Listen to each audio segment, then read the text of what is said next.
Vean, en contraposición a lo que acabo de decir de que no, ¿se acuerdan de que lo del libro les dije que iba a analizar que, si bien es cierto, ahorita les tengo que dar el contenido porque es lo que corresponde ahorita dar según el programa que ustedes tienen de sus clases de derechos humanos? Esto que vamos a ver hoy, la clase de hoy y la clase de lunes, que la vamos a dividir en dos partes, la vamos a examinar hasta el otro parcial, hasta el final. En el final entran, de una vez les digo, aunque se los voy a repetir después del segundo parcial, en el final entran las generalidades del primero y segundo parcial, de lo que yo doy en clases, y va a entrar también el libro del doctor Ronnie López, y lógicamente ¿verdad? El que les mandé a ustedes en digital por medio de WhatsApp. Sí, pero hasta el final, o sea, les estoy explicando para que se tranquilicen que en el segundo parcial no entra esto, entra hasta el final, pero quiero de que ustedes me apoyen, por favor, no sé si me pueden, si no voy a tener que designar y decir, por favor, tal persona, apóyenme con tal y tal cosa. Vieron que yo ni siquiera les pido que abran sus cámaras, sino que desde donde están ustedes me apoyen.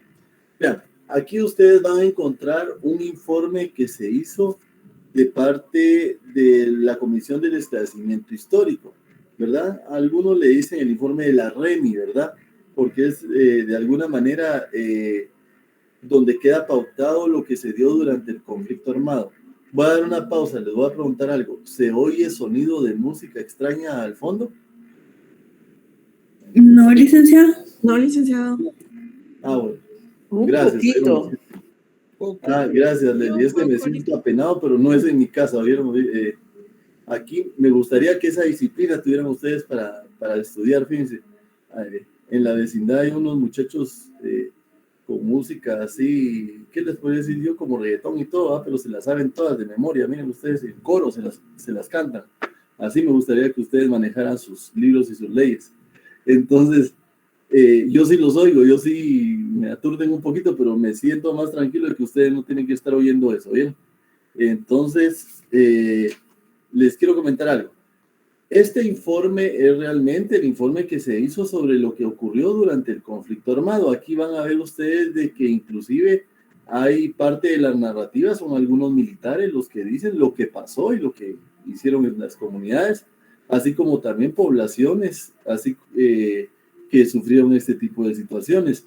Ustedes se dieron cuenta que un compañero de aquí de la clase en su momento, cuando medio tocamos el tema de este libro, comentó su experiencia de cuando él estaba en su niñez y llegaron a la comunidad, atacaron a la comunidad y bueno, gracias a Dios él está vivo, ¿verdad? Y está aquí con nosotros ya futuro profesional del derecho, pero que de alguna manera cada uno ha contado sus narraciones y sus historias. Por lo general, la forma de leer este libro es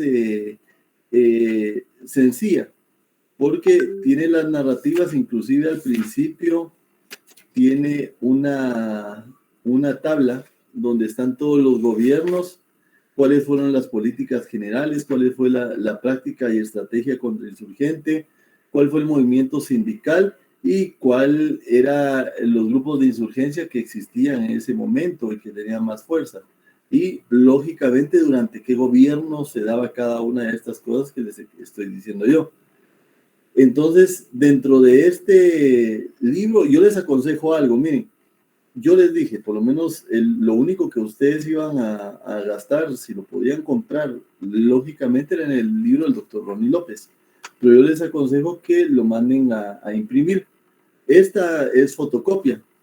Esta es una fotocopia que me hicieron ahí en la entrada de la universidad porque ya va a ser muy difícil que ustedes lo encuentren en las entidades que antes lo regalaban, ¿verdad? En su momento lo daba la Fundación Mirna Mac, USAID, el Procurador de Derechos Humanos, pero son libros que se dejaron de editar y que ahora que ustedes lo tienen en versión digital, esta no tiene ningún tipo de derecho de autor, no tiene ningún tipo de control en donde le puedan decir a ustedes por qué no deben de hacerlo. Yo no es porque ustedes vayan a ir, si ustedes quieren van a ir o a otro lado, pero a mí me lo hicieron en un lugar que se llama ePlanet, en la entrada de la universidad. Se los comento porque de repente les puede servir no solo para este libro, sino que para otros libros que lo dejan bien empastado y parece como que si fuera el original, ¿verdad? Yo por ahí tengo el original, pero como este lo tengo con marcas, va a ser el que voy a usar hoy. Entonces, les comentaba yo en algún momento, en alguna oportunidad también, que de alguna manera donde les daban las políticas de Estado de parte de Estados Unidos a las naciones de América que se veían en grave peligro de que el comunismo fuera a tomar el control dentro de esos países, era en un lugar que se llamaba Escuela de las Américas, que está en Panamá. Tuvimos en cuenta de que en ese momento Estados Unidos estaba de alguna manera como administrador del canal de Panamá y tenía control sobre Panamá en sí. Entonces, tiempo después, Estados Unidos de alguna manera cedió a los panameños como debía de ser, ¿verdad? La propiedad de su canal, pero mientras tuvo el control, tenían ahí esa sede y de alguna manera era donde llegaban a adiestrarse los altos mandos de los ejércitos que, como les digo, de países que tenían de alguna manera algún peligro de que el comunismo pudiera llegar a su región. Así, por ejemplo, en el caso de Guatemala, llegaban algunas personas a tomar la capacitación y venían a decirles a las demás personas, a adiestrarlos sobre lo que habían aprendido ahí. Ahí se les enseñaba muchas cosas, como por lo menos la política del terror, en la que por lo menos les dan la pauta de que la población les tenía que tener más miedo al ejército que a la guerrilla para que no se atreviera a alimentar a la guerrilla de alguna manera o a darles suministros, a darles abastos, a ayudarles o a dejar que sus hijos se fueran con los guerrilleros, porque si de alguna manera implementaban estas políticas del terror iban a tener mucho más miedo de hacer cualquier tipo de cosas de estas. Ahí yo creo que ustedes me hicieron el favor de leer la definición del enemigo interno. Les pregunto, ¿ya la leímos?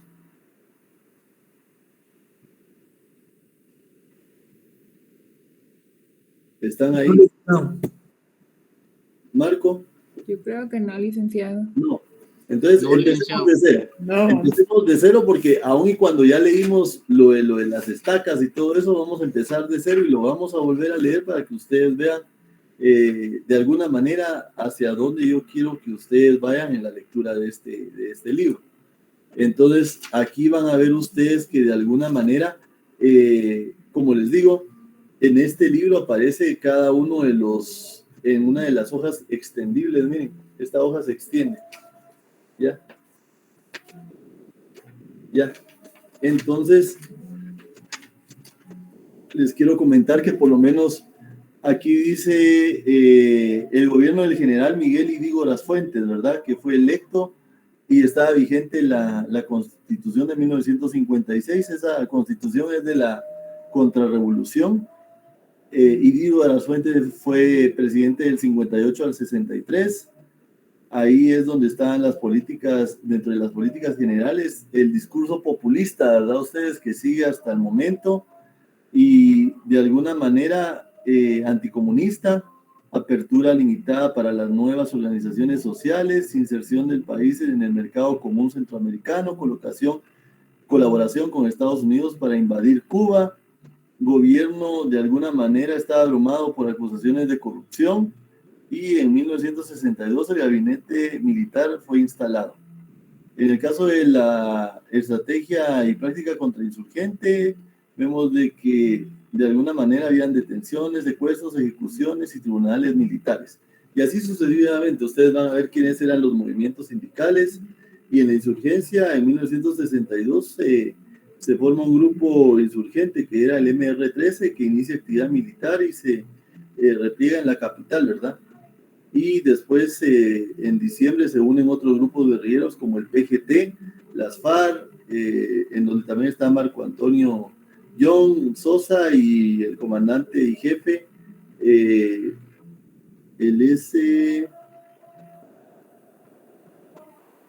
Perdón, esto no lo logro ver, ya me está fallando un poquito la vista, pero está en Izabal, Zacapa, Sierra de las Minas, y ahí les dice dónde están. Pero miren, pues, eso solo es un cuadro, una explicación, en donde se dieron cada cosa durante cada uno de los gobiernos, ¿verdad?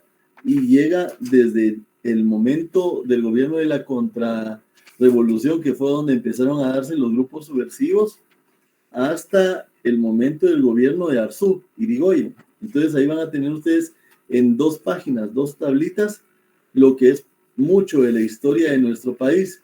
Pero cuando ustedes ya se van hacia el libro en sí, van a ver ustedes situaciones muy importantes. Entonces, aquí ven ustedes las unidades del ejército y aquí es donde les quiero pedir un favor. Quiero que me ayuden ustedes a leer este libro. Ya vieron que me está fallando un poquito la vista. Entonces, en la página 16, pero tiene que ser la página 16 que está en el libro, no la página 16 del escáner, sino que la página 16 del libro. Por favor, ¿quién me lee el último párrafo donde dice enemigo interno? Enemigo interno son todos aquellos individuos, grupos u organizaciones que por medio de acciones ilegales tratan de romper el orden establecido, que siguiendo consignas del comunismo internacional desarrollan la llamada guerra revolucionaria y la subversiva en el país. Para ahí un ratito, por favor, Luis. Vas a continuar. Solo quiero explicarles esto. Se dan cuenta que en la primera parte tiene un poco de sentido, tiene un poco de lógica el hecho de que digan que el enemigo interno son aquellos individuos, ¿verdad? O grupos o organizaciones que acciones ilegales para el sistema del gobierno que estaba impuesto en ese momento tratan de romper el orden establecido por medio de situaciones, ¿verdad?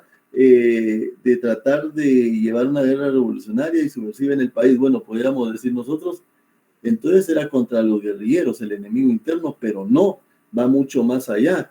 En donde dice también es, pónganle atención a esa redacción de también es, y van a ver de que cualquiera de nosotros podíamos ser enemigos internos. Gracias, Luis, continúa, gracias. Ok. También es considerado enemigo interno aquellos individuos, grupos u organizaciones que sin ser comunistas tratan de romper el orden establecido. Centro de Estudios Militares del Ejército de Guatemala, Manual de Guerra Contrasubversiva 1983.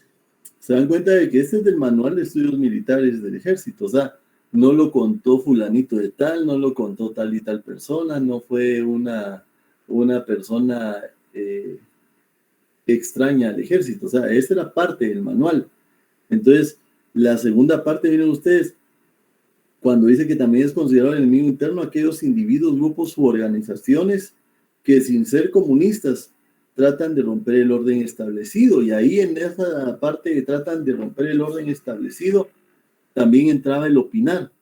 O sea que miren, pues tal vez ustedes lo saben, tal vez en su momento cuando ustedes están conversando dicen, no estoy de acuerdo con el ejecutivo por tal y tal cosa, no estoy de acuerdo con el legislativo por tal y tal cosa, no me parece bien cómo se aplica el sistema de justicia porque hay mucha mora judicial o hay muchos casos que todavía no se han de alguna manera resuelto.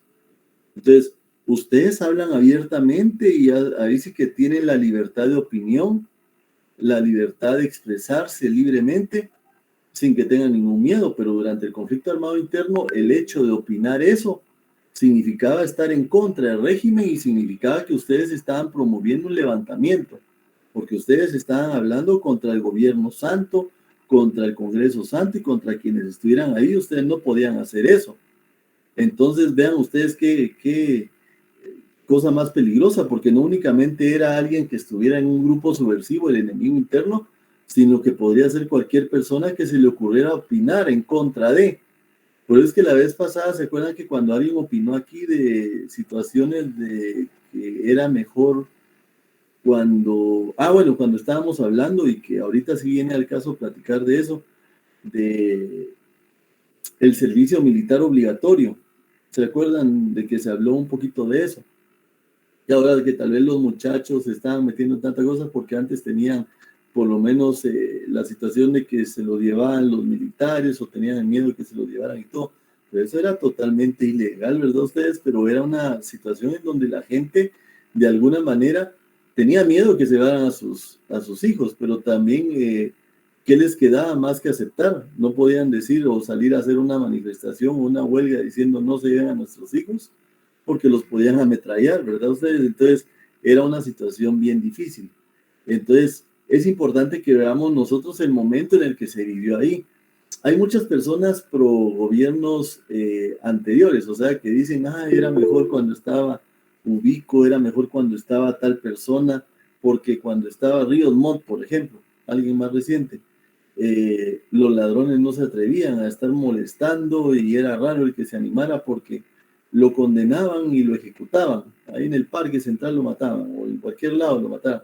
Sí, eran tribunales de fuero especial, pero que condenaban a veces también a gente que era inocente o a gente que pertenecía a alguna agrupación. Hagan de cuenta de que el ejemplo que les estoy dando yo a ustedes, y te voy a dar la palabra, Luis, pero solo voy a concretar esto.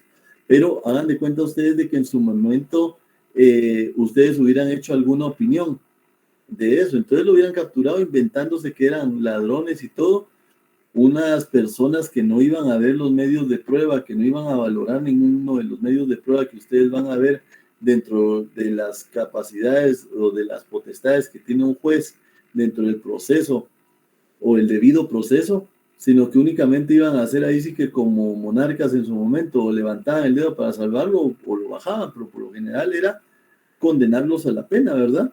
Y no importa que ustedes no fueran delincuentes, sino que únicamente hubieran opinado en contra del sistema. Cuéntame, Luis. Sí, Lee, compartiendo ahí una peculiaridad con respecto al tema. Ajá. Todavía en inicio de los años 90, si uno quería solicitar pasaporte, tenía que presentar la inscripción militar.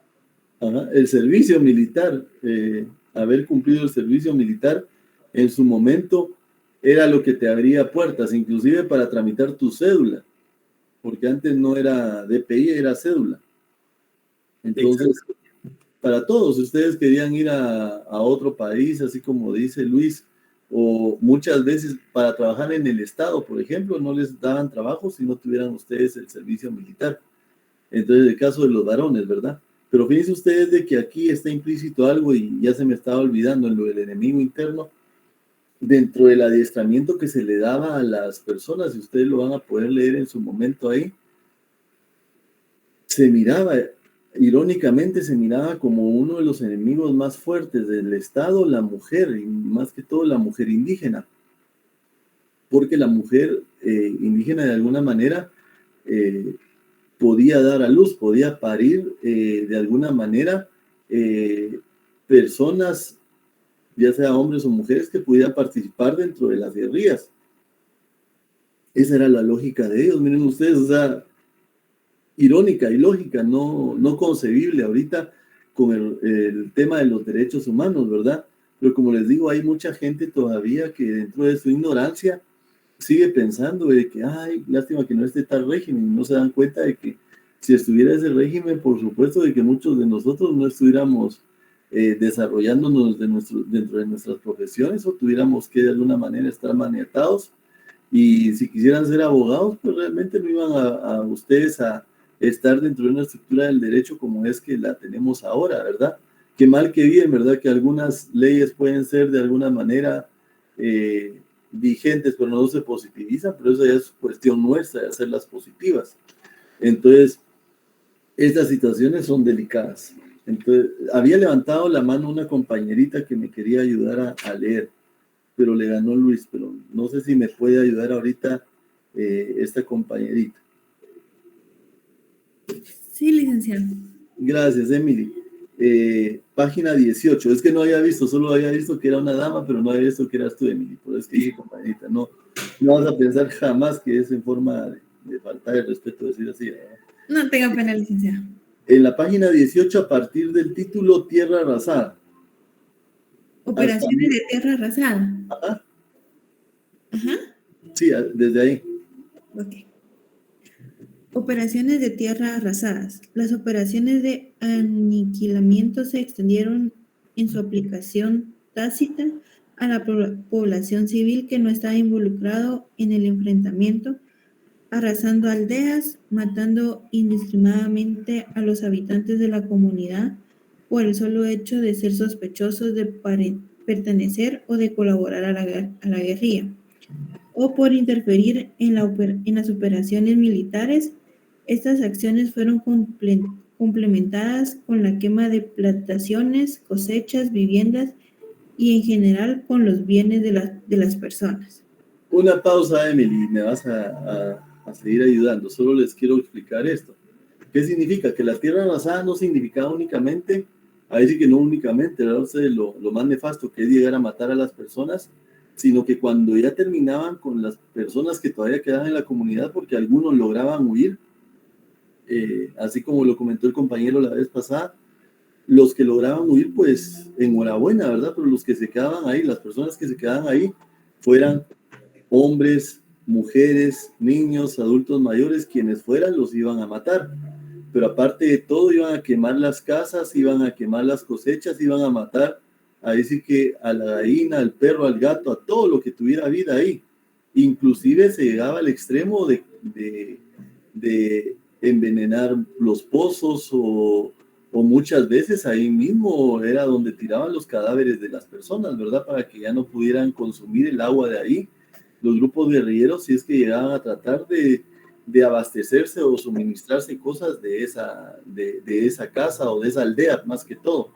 Entonces, la tierra arrasada va hacia eso, hacia acabar con todo lo que hay ahí, que tenga vida y que pueda de alguna manera ayudar para la subsistencia de una persona o de un grupo de personas, para que no se pudieran de alguna manera suministrar los grupos guerrilleros entre comillas, ¿verdad? Para poder de alguna manera seguir dentro del conflicto.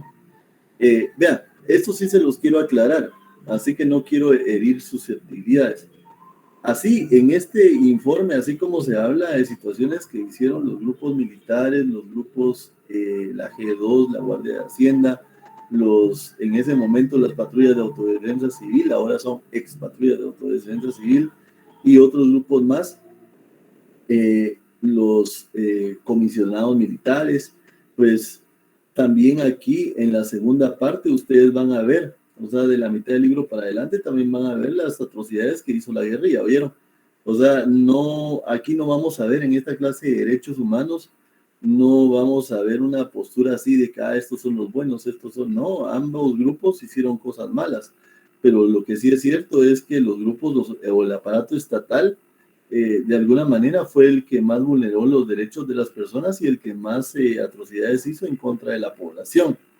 Entonces también, como les digo, grupos de guerrilleros extorsionaron, hicieron cosas contra gente de bien que tal vez se dedicaba a cultivar honradamente y que tal vez sí tenía buenas condiciones para sus trabajadores, pero que los extorsionaron y si no pagaban, los mataban. Entonces, inclusive lo hacían de alguna manera muchas veces en frente de una comunidad, frente al parque, ¿verdad? Y lo hacían como una forma de enseñar un trofeo. Entonces, lo que yo les quiero decir a ustedes es que nos pongamos el chip objetivo, ¿ya? O sea, objetividad, para que veamos esto desde el punto de vista de lo que aconteció de alguna manera vulnerando los derechos humanos de las personas. Entonces, Emily, hazme favor entonces de leerme durante la última semana y ahí me vas a dar una pauta en el 83 y después vamos a seguir con el siguiente párrafo. Ok, licenciado. Durante la última semana de agosto y el mes de septiembre, las unidades se empeñarán para ubicar y destruir las fuerzas enemigas con todo su esfuerzo y capacidad militar, apoyando sus operaciones con el máximo de elementos de las PATSIL-PAC, Ejército de Guatemala, Plan de Campaña, Firmeza 83.1, párrafo 13.1a, 1, Guatemala 1983. Patrullas de autodefensa civil, ¿oíste? PATSIL, ¿sí? Ya, algunos le dicen PAC, ¿verdad? Y vean, estos salieron de los documentos de lo que es del Ejército de Guatemala, el Plan Campaña de Firmeza 83, o sea, de que esto era lo que ellos querían, ubicar, destruir las fuerzas enemigas con todo el esfuerzo y capacidad militar y apoyando las operaciones al máximo con elementos de todo tipo, o sea, no solo los militares. Entonces, continúa, por favor, en además hasta 1982. Ok, licenciado.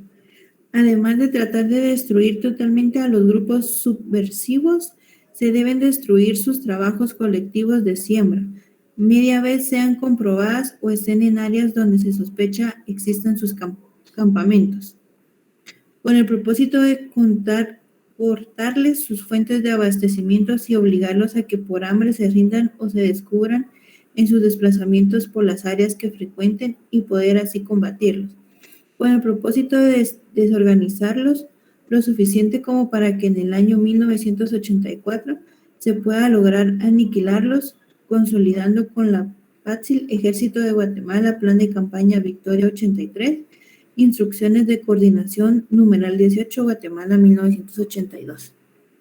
Muchas gracias. Pues ya vieron, ahí están las pautas de por qué es que ellos lo hacían, para que se rindieran, porque por hambre o por sed se iban a rendir, y eso era falso, ¿verdad? Entonces, ahora no sé quién me quiere ayudar, o si quiere Emily, pero yo no quiero cansar a todos, ¿verdad? No sé si Emily quiere ayudar o le damos un poquito de aire en lo que Austin nos apoya. Austin, Claro, listo. Sí, yo, sigo lo que en la misma página. no, Austin, andate. Miren, lo que estamos haciendo aquí es un análisis, porque ahí sí que prefiero decirlo como lo están diciendo los autores, porque ya les di una narrativa más o menos general de qué es lo que está pasando. Igual les voy a seguir explicando, porque no es únicamente dar lectura, es de explicar, ¿verdad? Pero ahorita nos vamos a ir a un caso concreto. Entonces andate a la página 20 Ok. e inicias a leer desde donde dice el Jueves Santo y terminas hasta Ixcán Quiché. Ok. Dice, el Jueves Santo, 2 de abril de 1981, la población de Kokov, Nevaj, estaba preparando la fiesta. En la mañana rodearon la aldea puros caiviles, puros soldados grandes, fuertes. Llegaron por Río Azul, Nevaj y Pechlac. Dijeron, ustedes de plano son guerrilleros, por eso están concentrados. La comunidad quedó arrasada. Vivían alrededor de 80 familias. Quemaron todas las casas, las milpas y el frijol. Destruyeron todo para que la población no pueda regresar. Quebraron las piedras de moler, saquearon las casas, comieron los alimentos que la comunidad tenía preparadas para la fiesta. Parte de la población logró huir. Otros fueron capturados y concentrados en Shemamatse. A los que mataron, los masacraron salvajemente, a unos con cuchillo, a otros con bala, con lazo a niños, mujeres embarazadas, ancianos. A algunos enterraron los restos en 2 hoyos. ¿Hasta dónde me había dicho el link? Disculpe. Hasta ahí, hasta el caso 3040 de abril de 1982, Ixcán Quiché. 82 más o menos cuando estaba Ríos Montt, ¿verdad? Entonces, se dan cuenta, o sea, aquí, en este lugar, de alguna manera, en Ixcán Quiché, sucede esto, y durante una fiesta, ¿verdad? La población de Nevaj estaba de alguna manera preparando esa fiesta.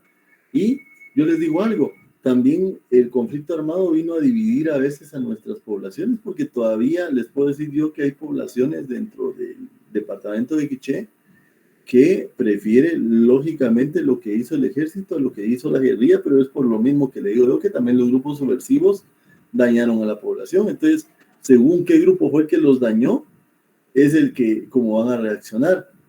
También habían casos, como se los expliqué en una clase anterior, en los que los militares se disfrazaban de guerrilleros y se hacían pasar como tales para ver si la población les daba ayuda, los apoyaba o los recibía con cariño o con aceptación, y si así era, después regresaban y pasaba esto, ¿verdad? De arrasar con la comunidad y acabar con todos. Ahí vemos nosotros entonces que estas son narraciones de personas que lo vivieron, o sea, de población. Pero este pedacito, este párrafo pequeño, no sé si me hace favor también mi amigo de leer esto, Austin. El último párrafo, una vez hasta 102.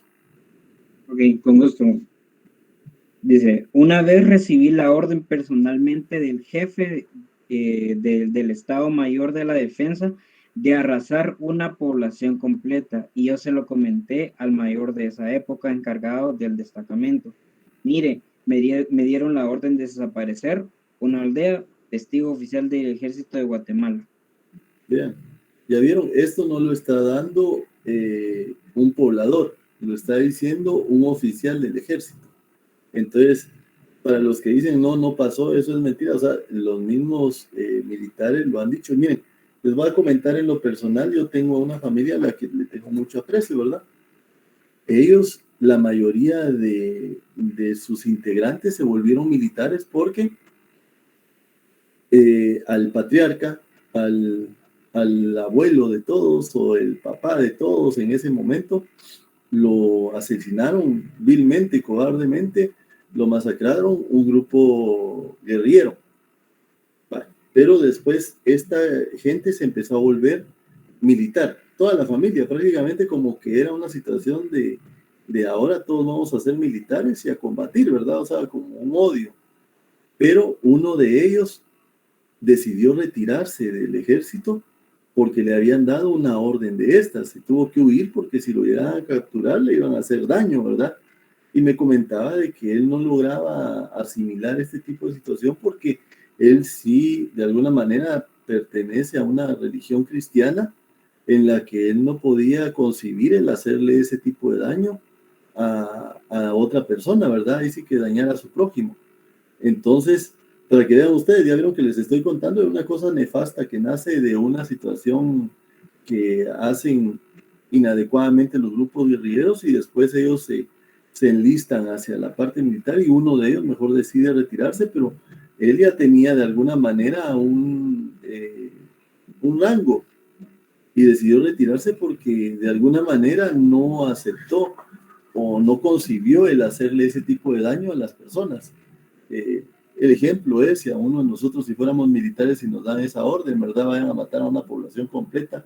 Y ustedes saben de que no hay una certeza de que ellos realmente sean guerrilleros, porque muchas de esas poblaciones, la mayoría, no pertenecían a un grupo subversivo. El único problema era estar en un lugar donde o podían llegar militares o podían llegar guerrilleros, porque en su momento el combate que se dio dentro de los grupos guerrilleros y los grupos militares, en la ciudad casi no se podían, como no se podían blindar los guerrilleros, aquí sí se daban de alguna manera explosiones con panfletos, ataques que también hacía la guerrilla, pero eran ataques de alguna manera dirigidos a alguien en específico, pero así de venir a combatir de tú a tú aquí no se daba más en el interior. Solo, como les digo, en momentos en los que sí tenían algún objetivo determinado. Pero eso hizo de que al hacerse este tipo de situaciones dentro de comunidades, poblaciones y todo eso, quien saliera vulnerable era la población, porque yo les comentaba, es como que si nosotros fuéramos la población, hagan de cuenta de que ahorita vemos aquí aproximadamente ¿cuántos? Como 90, ¿verdad ustedes? Entonces, aquí dice 98. Somos 98 personas, somos una población. De repente vemos que viene un grupo armado, ¿verdad?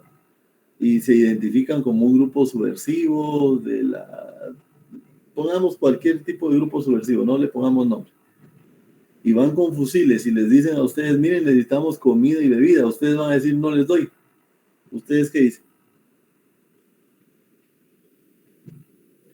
No. ¿Verdad?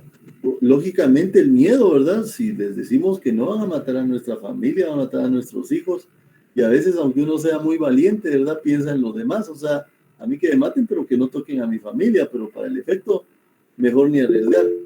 Mejor les dan. Entonces, el problema es que si se les daba y era otro grupo militar haciéndose pasar por ellos, o se daba el caso de que alguien llegara a contar, miren, llegaron los guerrilleros a tal población, y dice que los obligaron a que les dieran comida, pues entonces esta población está ayudando a la guerrilla y hay que acabar con ella, ¿verdad? Porque tal vez alguien de otra comunidad se enteró, alguien le contó la situación grave en la que había pasado, grave error, ¿verdad? Ustedes, porque después se podía enterar ya un comisionado militar, se podían los patrulleros de autodefensa civil, que también cometieron atrocidades, ¿verdad? Ustedes, aquí antes de que se me olvide, les voy a decir algo. ¿Qué pasa a los que les daban la potestad de ser patrulleros de autodefensa civil y hagan de cuenta ustedes que vivían a la par de otra comunidad que tuvieran conflicto? Pues lo lógico es que iban a hacerse pasar como que ellos habían defendido los intereses del Estado y la otra comunidad era guerrillera, y no era cierto. Lo que pasa es que querían acabar con ellos para poder quedarse con sus tierras, o sea, se daban esas cosas. Pero regresando a la pauta de estas poblaciones que se veían arrinconadas porque llegaban los guerrilleros y les obligaban a que les dieran suministros o abastos. Y posteriormente llegaban los militares y los llegaban a acabar, ¿verdad ustedes? O sea, era una situación bien cruda, bien dura, que ahí sí que tenían dos opciones, o morir por este lado o morir por el otro. Pero es que el tipo de torturas que vamos a ver más adelante las empezó a hacer los militares para que de alguna manera la población decidiera no ayudar a las guerrillas y que prefirieran morir en las manos de los guerrilleros a en las manos de los militares, que les iba a ir mucho peor, ¿verdad? Pero en sí morir a nadie le gustaba y a nadie nos gusta. Carlos Augusto, contame. Sí, Lick, muy buenas noches. Buenas noches. Fíjese que, a mí me pasó en ese entonces, como le decía, no sé si recordará la historia que le contaba de que yo vivo en la aldea donde fue esa masacre, ¿verdad? Nos recordamos, Carlos. No, entonces, en mi caso, yo les digo, por ejemplo, yo tenía exactamente, me acuerdo yo, entre 7 y 8 años aproximadamente, si no menos, o 6 años. En ese entonces, a nosotros nos enviaban al campo, bueno, somos de área urbana, en este caso, área rural, perdón, y entonces a nosotros nos enviaban a traer leña a la montaña, pues le llamábamos nosotros, ¿verdad? O en este caso a la parte montañosa que existía en las tierras, ¿verdad? Y íbamos a buscar las chucuyas, las benditas cosas secas, porque no podíamos traernos leña verde, porque obviamente no ardía a la hora de que se los trayéramos a mi mamá, ¿verdad? Entonces, en cierto momento, cuando yo andaba buscando chucuyas allá entre montes y todo lo demás, ni cuenta me había dado, yo estaba agachado, obviamente buscando chucuyas, porque las chucuyas son las piñas de los pinos, ¿verdad?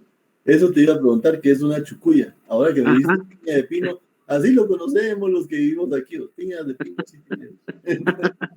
Sí, Sí, entonces esas son las chucuyas, ¿verdad? Entonces esas caen del pino cuando ya se hacen grandes, se secan y todo, y entonces se caen. Y entonces para el fuego es una maravilla, es casi como que prender un fósforo y ¡pum! Agarra fuego y tarda bastante. Regularmente los usan más para las fogatas, ¿verdad? En estas fiestas de fin de año y todo eso. Entonces a mi mamá le encantaban las benditas chucuyas para juntar fuego. Entonces, casualmente, como le digo, yo buscando entre todo ese montarral que había ahí y todo, y agachándome a una chucuya, cuando vi entre esos matorrales y todo lo demás, habían como 5 escondidos, y eran del color, obviamente, del monte, ¿verdad?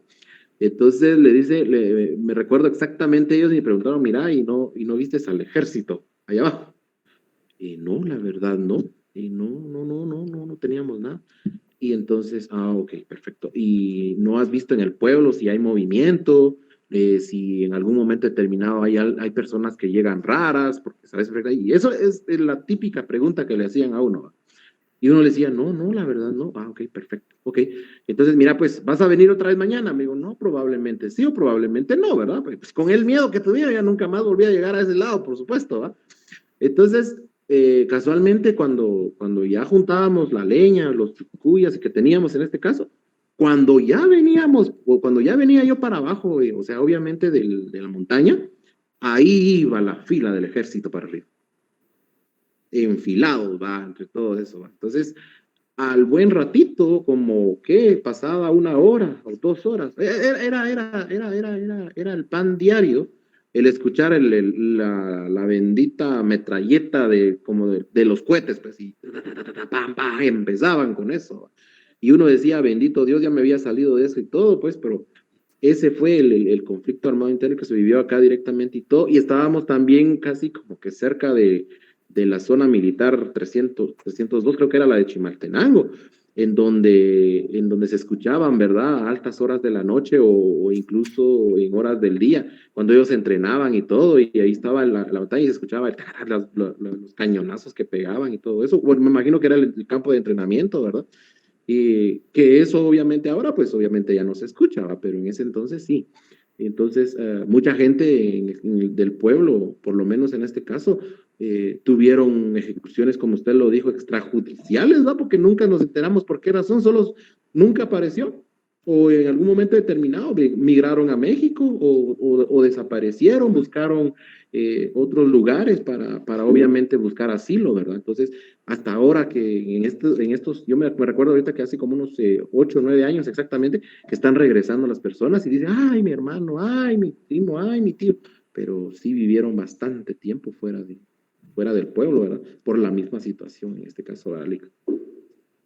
Sí, y te agradezco, mira, por lo menos estas anécdotas ayudan, mira, es parte del aprendizaje. O sea, los docentes también tenemos que aprender y ahí sí que de anécdotas como la que me estás contando, también durante otros momentos que he dado clases, he tenido ahí sí que a bien tener compañeros que de alguna manera comparten esto que es doloroso, porque es doloroso lo que estás diciendo, aun que en este momento que me estás comentando no hubieron muertos dentro de la población, lo que me comentaste la vez pasada, sí hubieron muertos, son situaciones demasiado delicadas y dolorosas, pero que es bueno para que sea de alguna manera tomado en cuenta de que no fue ficción, que sí pasó, que realmente cuando hablamos nosotros, ustedes saben de que la causa más importante para que hubiera el conflicto armado interno fue la Guerra Fría, o sea,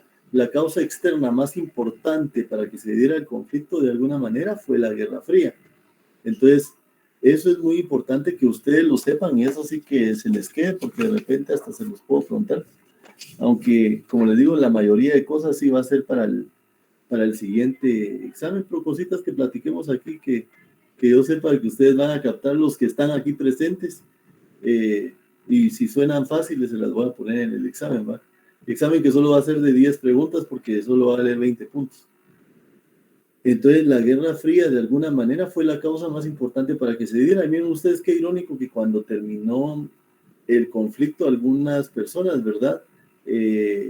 Tanto de Estados Unidos como de la Unión Soviética, algunos diplomáticos decían de que había sido una guerra más que todo de inteligencia y que sí había muerto, pero uno que otro, ¿verdad? De los espías y de personas así, pero que había sido una guerra que no había llevado a cabo tanta muerte, que nos lo digan a nosotros, que perdimos a tantos inocentes dentro de nuestro país, ¿verdad? Eso quiere decir de que los países, las potencias, para ellos no valemos nada, la vida de nosotros no vale nada, y eso como que no lo consideramos, no lo vemos así, ¿verdad?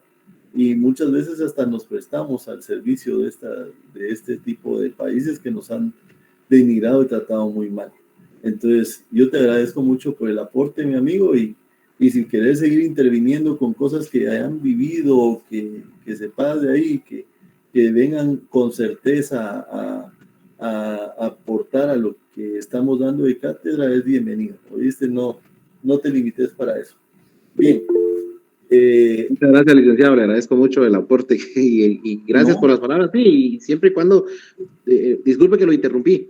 Sí, por favor. A veces yo como le digo, o sea, tengo cierta laguna mental, se le podría llamar así, porque, como le digo, ese momento vivido cuando nosotros vimos desfilar, obviamente, los cadáveres, pues, o sea, es un momento en donde la gente, como le vuelvo a repetir, estaban en feria y había mucha gente, le soy honesto, había mucha gente, pararon todo, dijeron, no, es imposible, ¿cómo ver bajar? Porque eran 26 o 36 cadáveres, y que llenaron prácticamente todo el salón, y la gente no daba cabida. Empezaron a preguntarse y a hacer la disyuntiva, ¿qué pasó? ¿Qué sucedió?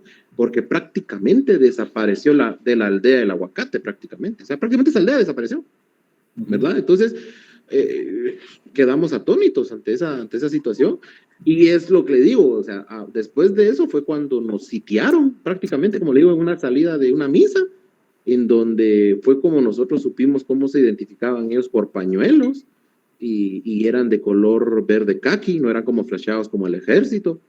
Y obviamente, como ellos dijeron, claramente solo veníamos por comida y ya nos vamos. Y en un abrir y cerrar de ojos desaparecieron, obviamente, ¿no? Tenían esa suspicacia, se le podría decir, porque sí desaparecieron, ¿verdad? Entonces, le agradezco el tiempo, Lick, y espero haber aportado algo, pues, obviamente, a la clase, ¿verdad? Gracias, Carlos. Y de hecho también aportaste el punto de partida la siguiente clase, porque te acuerdas de que acabas de decir que la población desapareció y que muchas veces reaparecieron. Y entonces la próxima clase va a ser a partir de la página 21. Por favor, ahí me recuerdan de que en la página 21 nos quedamos, ¿oyeron? Que es operaciones de desplazamiento de la población. No sé si logran ver ahí el título. Operaciones de desplazamiento de la población. Pero antes de despedirnos, Austin pidió la palabra. Por favor, Austin. Sí, licenciado, con una pregunta. Es que estoy revisando mis notas, pero no sé si tal vez no lo apunté o no lo escuché. No sé si ya dijo el contenido que va a venir en el segundo parcial, disculpe, o va a ser acerca del Ya trabajo. lo dije, pero no lo tengo aquí. Ya les dije de qué páginas. Prácticamente te va a venir del libro todo lo que ustedes están trabajando en el resumen. Ah, ok. Entonces Ya, va a ser... y las clases de lo que yo aquí digo. O sea, lo que sí les puedo preguntar, tal vez alguna cosa así muy elemental de aquí, posiblemente, pero del libro en sí, la lectura del libro, del libro del conflicto armado hasta el final, ¿oyeron? Ah, ok. Muchas gracias. ¿En qué examen va a entrar este libro? En el final. Ah, bueno, ahí está. Ahora el de Ronnie López sí va a entrar en las páginas que les di, en este examen y lo que he dado en clases. Y si extendí algo más, por favor, que les informen a ustedes ahí en su chat de WhatsApp en el que todos se escriben. Cuéntame Emily, cuéntame. Buenas noches, licenciado. Solo con una consulta. Para la próxima semana, que es la entrega de los trabajos, ya definió el punto para entregarlos, porque como no hay... Lo vamos a Está definir abierta la U con la todavía. comisión, porque se acuerdan de que habíamos dicho de que si abrían la universidad, la facultad, podíamos llegar al S7.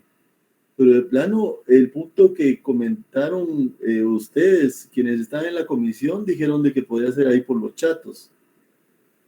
Ah, muy bien. ¿Se acuerdan? Por ahí dijeron, ¿verdad? Por los chatos. Creo que sí. Ah, vale. Sí, de que ahí. Luis, cuéntame, Luis. Solo aportando a eso, sí se había mencionado los chatos, pero otra buena opción puede ser la entrada a la universidad por el lado de la Petapa, en el Burger King, ya que hay parqueo y pues hay la accesibilidad de poder esperar a los compañeros. Sí, pero tal vez por el día y todo, y para que no tengan el problema de que a los compañeros no los dejen entrar si no consumen. Ahí se acuerdan de que ese problema también es duro ahí. Como es una entidad privada, ¿verdad? O sea, es una empresa, pueden dar algún tipo de pretextos ahí para no dejarlos entrar. Entonces, analicemos eso porque de todos modos quienes van llegando solo llegan, entregan su trabajo, firman y se van. ¿Sí? Pero pongamos de acuerdo. Nos vamos a poner de acuerdo con la comisión si quieren y les decimos vía WhatsApp dónde va a ser. ¿Les parece? Por si se da como se va a dar después del 15, ¿verdad? Ok, licenciado. Va. Gracias, Emily. Y gracias a todos. Entonces, les mando un gran abrazo y a seguirse cuidando, ¿vieron? Y seguimos. Yo creo, esta la iba a dividir yo en 2 clases, el análisis de este libro, pero creo que lo vamos a tener que hacer en 3, porque así tocamos también el tema guerrillas, para que no haya ningún problema. Shirley levantó la mano, perdón. Yo ya despidiéndome, Shirley quiere hablar. Cuenta, Shirley. Voy a tener una cirugía ahorita el 19. Sí, Yo Shirley. ya estoy terminando el trabajo, no sé si se lo podría entregar antes. Claro, Shirley, lo puedes entregar antes, solo entonces, ¿quiénes son los de la comisión, mis amigos?